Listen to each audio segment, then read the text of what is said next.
Hello दोस्तों, अस्सलाम वालेकुम, नमस्ते, सत श्री अकाल। कैसे हैं आप सब? मुझे उम्मीद है कि आप सब अच्छे होंगे।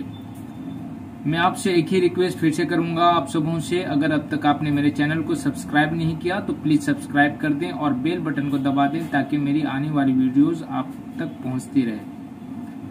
आप लोगों का मैं शुक्र अदा करता हूं कि आप हमारी वीडियो को देखते हैं और दूसरों तक पहुंचाते हैं, और आप लोगों के देखने के कारण ही मेरा हौसला बढ़ता है ताकि मैं और भी वीडियो डाल सकूं। आप अगर हेयर पैच लगाना चाहते हैं, आपके बाल झड़ चुके हैं, तो मैं आपको सबसे अच्छा सरल तरीका बताऊंगा और अच्छे नताइज आएंगे।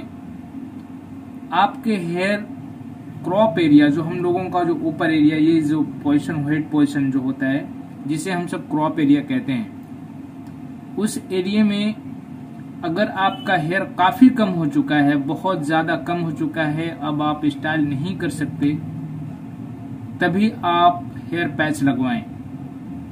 बहुत सारे लोग ऐसे भी आते हैं हमारे पास क्लाइंट, जिनके हेयर बहुत ज्यादा डेंस में होते हैं, बस थोड़ी बहुत सामने कम होने के कारण वो हेयर पैच लगाना चाहते।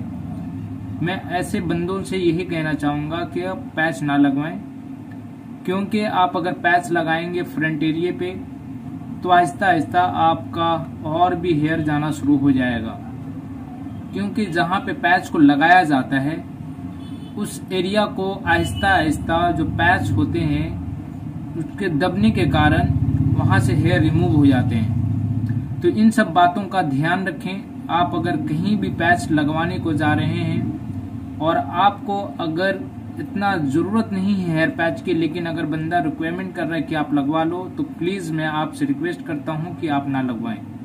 हाँ, अगर आप स्टाइलिंग नहीं कर पा रहे हैं, सही स्टाइल नहीं हो पा रहा है जितने हेयर हैं आपके, तब आप जाके हेयर पैच की तरफ आप जा सकते हैं और लगवा सकते हैं। हेयर पैच में भी बहुत सारे क्वालिटी होते हैं, जो low quality, high quality. Patch में भी बहुत सारे सवाल हैं कि जो कम दाम के हेयर होते हैं उसमें क्या ओरिजिनल हेयर होते हैं या सिंथेटिक हेयर होते हैं या किसी और के हेयर होते हैं। तो ये सब बहुत सारे सवाल हैं। मैं उन सारे सवालों का आपको जवाब देना चाहता हूं कि आप अगर हेयर पैच लगवा रहे हैं किसी भी रीजन से आप स्टाइलिंग करने के लिए, तो सबसे पहले आपको ये समझना होगा कि आप अच्छे हेयर पैच लगवाएं। अच्छे हेयर पैच का मतलब है कि नेचुरल हेयर उसमें होना बहुत जरूरी है, क्योंकि आप जब सिंथेटिक हेयर, पूरे के पूरे सिंथेटिक हेयर यूज करते हैं तो ये गर्मी में ज्यादा स्वेटनेस आता है, उससे आपको इचिंग ज्यादा होगा। इन सब प्रॉब्लम्स को आपको फेस करना पड़ सकता है कम दामों पे।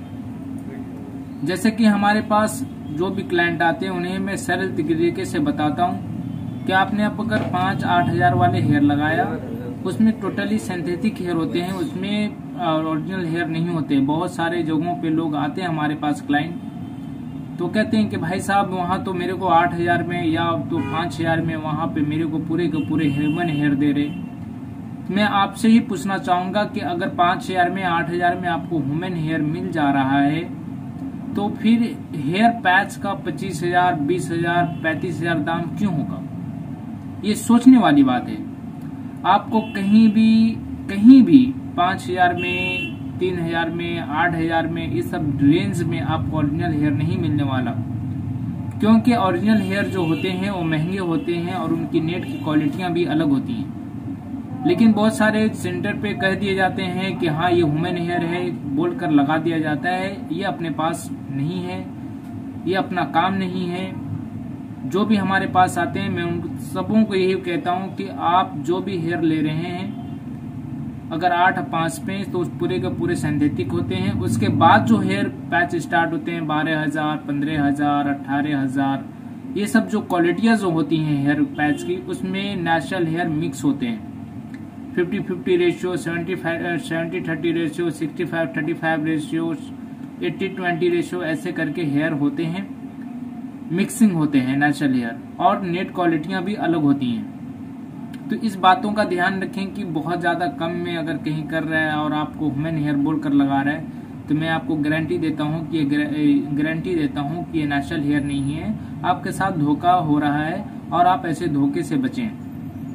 क्योंकि आपने जो सोच कर सस्ते विग खराब नहीं होते। मैं एक ही बात कह रहा हूँ कि गर्मी में स्वेटनेस ज्यादा देता है और गर्मी में इचिंग ज्यादा हो सकती है, लेकिन ऐसा नहीं कि उसमें लुक अच्छा नहीं आएगा, उसमें भी लुक अच्छा आएगा।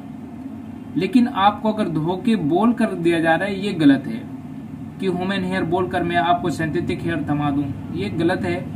हाँ, अगर मैं आपको बोल कर देता हूँ कि भाई साहब ये सिंथेटिक हेयर है, तो आपके अंदर जो फीलिंग होगी वो आपका नेचुरल हेयर से हट कर होगा, है ना। आप ये गलत फीलिंग में नहीं रहेंगे कि मेरे ह्यूमन हेयर है। आपको मैं बोल कर दूंगा कि ह्यूमन हेयर है, फिर आपको किसी बंदे ने अगर कह दिया, किसी सेंटर वाले ने कह दिया कि भाई इसमें सिंथेटिक हेयर है, और आप मेरे को भी जब बोलोगे तो फिर खराब लगेगा। तो मैं ऐसा काम नहीं करता और ना ही किसी सेंटर वालों को करनी चाहिए। और उसके बाद मैं जो ऐड करने वाला हूं बातें, हेयर पैच के दौरान जो कुछ परेशानियां आती हैं, जैसे इचिंग का कहा मैंने। अगर इचिंग का प्रॉब्लम है, आपको बहुत ज्यादा पसीने आते हैं, तो आप अपने घरों पे हेयर स्कैल्प प्रोटेक्टर रखें, उसे लगाया करें, क्योंकि 15 दिन तक ये प्रोटेक्ट कर रखता है, जिसके कारण आपको इचिंग नहीं होने देगी। उसमें और ऐड करना चाहूंगा कि आप अगर घर पे हेयर सर्विसिंग कर रहे हैं और गोंद से कर रहे हैं, ग्लू यूज कर रहे हैं, तो मैं आपको आगाह करना चाहूंगा कि आप ऐसा कतई ना करें, क्योंकि जब आप ग्लू लगाएंगे तो आपको ये नहीं पता होता कि मेरा बॉर्डर में लग रहा है ग्लू या तो नेट में लग रहा है। आप सर्विसिंग करें, लेकिन आप टेप के जरिए आप अपनी सर्विसिंग करें, अपने टेप के जरिए कैरी करें हेयर पैच को घर पे, तो ये ज्यादा बेहतर है। लेकिन अगर ग्लू के जरिए कर रहे हैं तो आपका पैचेस जो है, हेयर पैच बहुत जल्दी खराब हो सकते हैं, क्योंकि जब ग्लू नेट में लगेगा, ग्लू फैलेगा, हेयर में पकड़ेगा, हेयर जाम होगा, और जब कॉम्ब चलाएंगे आप तो वहां से हेयर रिमूव हो जाएगा। तो आज के लिए बस इतना ही मैं कहना चाहूंगा कि आप अपनी पैच का ध्यान रखें, आप अपने स्कैल्प का ध्यान रखें। और जाने से पहले कहना चाहूंगा कि अगर अब तक आपने मेरे चैनल को सब्सक्राइब नहीं किया तो प्लीज सब्सक्राइब कर दें और बेल बटन को दबा दें, और हमारे वीडियोस को लाइक करना बिल्कुल ना भूलें। अस्सलाम वालेकुम, नमस्ते, सत श्री अकाल, जय हिंद।